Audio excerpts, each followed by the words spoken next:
afternoon, good evening, ladies and gentlemen, depending on what time you watch this, what part of the road you're in. This is Chris again, the Watch Launch, coming at you with another video. Today's unboxing is a quick unboxing from Saltzman's, of course.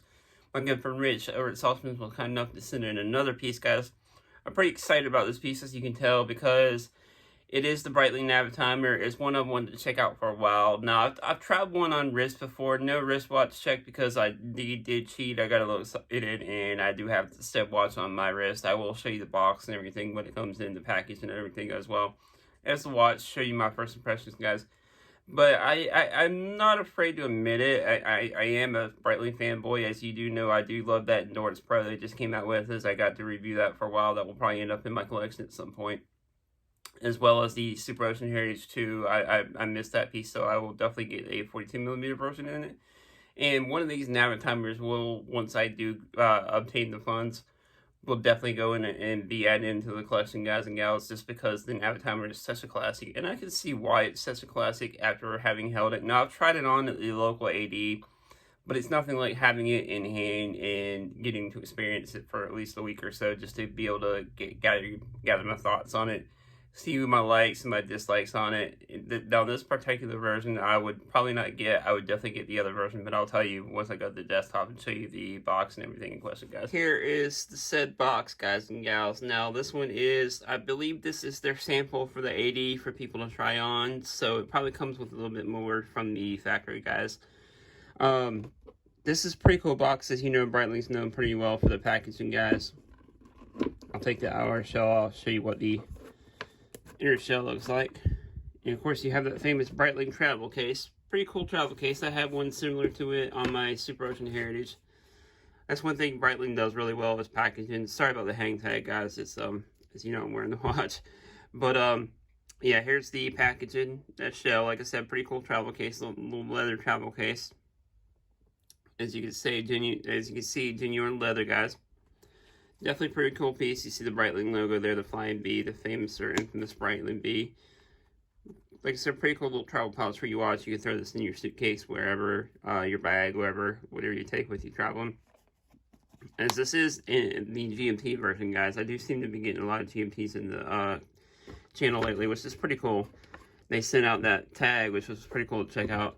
Now, again, like I said, I'm pretty excited about this one. If you can't tell, it's been a while, and my first time with the Navitimer on the channel. First impressions overall is this watch is really killer and definitely a classic, guys. I can see why so many people love it, and regardless of value retention on Breitling, whatever else, guys, Breitling makes some great pieces, and especially this classic by Breitling, the Navitimer. And we'll definitely add probably the blue non-GMT version at some point. Now, this is a busy dial. Some would say too busy, but I kind of dig it. I'm not a big chronograph guy, but I do like the Breitling Navitimer. It's a classic chronograph you have to add to the collection. And this chronograph, in this case, doesn't really bother me too much. Even though it is really busy, it wears really well, guys.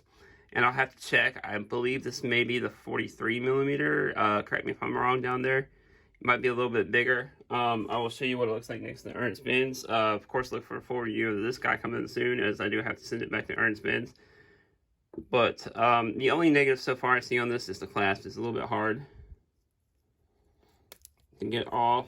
And of course, as you see, the hang tag says $67.85, which I'm sure you can get a discount, guys. The Breitling hang tag there. And again, there's nothing too crazy here. I'll look for a full review as I gather my thoughts on this piece. The leather strap seems pretty nice first impressions, guys.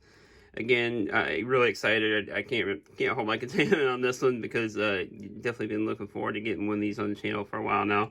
I'll show you what it looks like size-wise next to the Ernst Benz here, guys.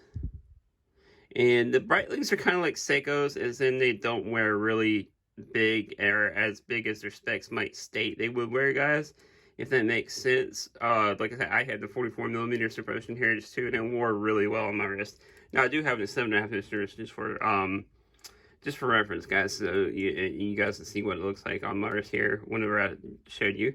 But anyways, guys, let me know down in the comments below, are you looking at a Breitling Navitimer? Have you owned one? Do you want to add one to your collection? And if you haven't already, please like, subscribe, hit that notification bell, as I do come out with unboxing videos regularly like this. Come out with topic videos, do live streams, all that good stuff. And I will see you in the next one. Peace.